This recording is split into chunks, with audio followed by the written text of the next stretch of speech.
About a month ago, I posted a video very upset about Kyle Rittenhouse doing a speaking tour at universities and colleges across the country, including at my alma mater, and I was thinking, what could this asshole possibly bring of value to these academic spaces when he's just someone who crossed state lines to defend property with deadly force, which is illegal, by the way, and was picking a fight because he wanted to murder people, then he successfully murdered people, and then he successfully got away with murdering those people, and he's a racist piece of shit who is touring on the premise of exposing the lies of Black Lives Matter, right?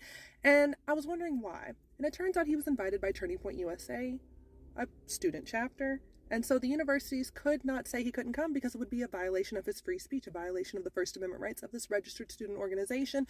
They can't do that. Valid. I don't like it, but I get it. What I don't get is why these colleges and universities are allowed to violate the First Amendment free speech rights of their own students who are protesting against the genocide in Palestine.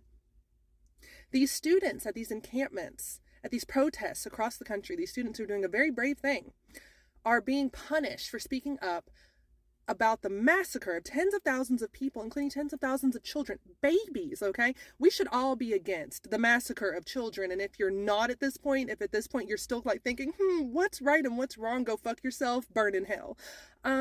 These students are speaking up against a right-wing fascist government, the Israeli government. Don't bring religion into a baby, because I believe in separation of church and state, okay? You don't get to use your sky daddy to cover the sins of a fascist government.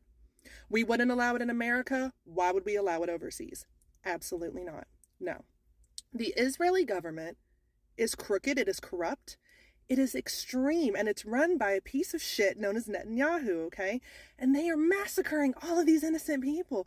And for some reason, American citizens are just supposed to fall in line. We're being forced to pledge allegiance to a government that is not our own.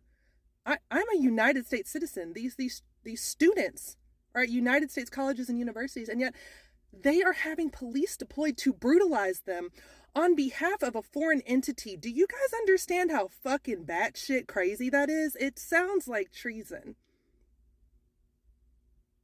It is so fucking corrupt, and it makes no sense.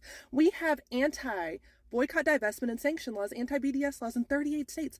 Why am I being prevented from boycotting a foreign entity that I do not pledge allegiance to?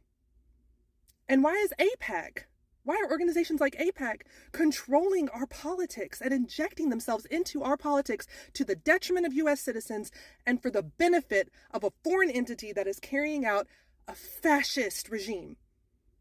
I'll post another video on it later this week, but